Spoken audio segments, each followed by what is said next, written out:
Good evening, everybody. This is Eric, and this is Quarantine Day 8, the evening episode. This evening, I'm just going to quick go over a few things that I think are going well in the quarantine and that maybe I don't want to change. So, one thing that's really nice is that I get to spend a lot of time with family, with my daughter and wife.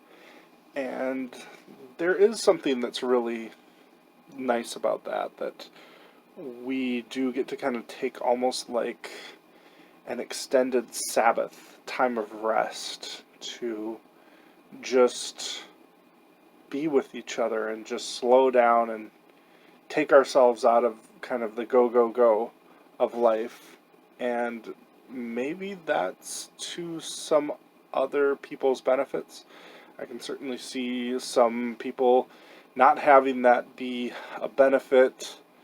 In Japan, I lived alone, and so that was very hard during this crisis. And so I kind of, or that, the crisis back then, I kind of ended up being a little bit more interested in kind of going out and kind of just seeing what all was going on. So that's why I took videos of like gas lines and like grocery lines and just all the different stuff that was kind of happening in our town.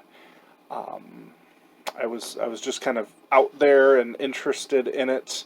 I didn't have kind of a family to kind of be around there, and so I had some friends. A great friend from Australia, Josh, and then Joachim from Sweden. Very, very good friends of mine while I was there. Just wonderful people, really wonderful people. And they helped me through. They were kind of like maybe my family.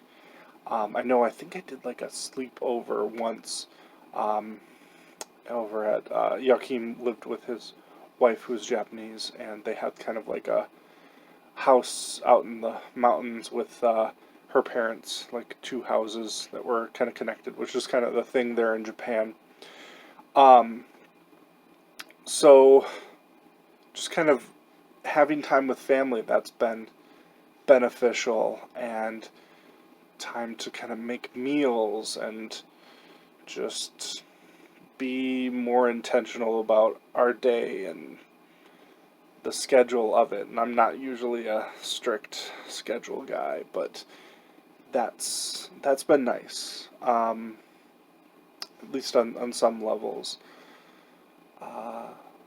Maybe some of that will kind of carry through, or just maybe this is just going to be woven into the fabric of my memory of life coming through all of this. Yeah, so if any other people have things that they're maybe not wanting to lose from this, feel free to put that in the comments too. Yeah, so I know that we're kind of coming through this, and that again we're starting to see numbers, kind of what I was talking about last Thursday,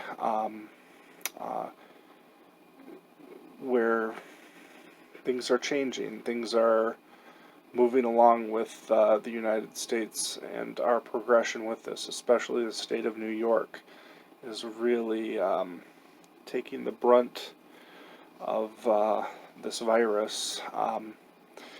So just hang in there for a little while. I know there's some different attempts to see if some sort of medicine works that are out there that are in the works. I know a major trial is going to be starting tomorrow in New York. So that I see as a potential way to start giving us an idea of when this would end. It's not going to be as soon as they find some sort of thing to mitigate some of the effects of this, that it's going to be over and everybody can go running out to the restaurants and bars, and it's still going to be a process after that point. And And I know I talked about that early on, that when we kind of get the sense that there's an all clear, it's not really that's the time to treat it like an all clear. So just kind of stick with it, folks, and we will get through this. And I'll see you tomorrow morning.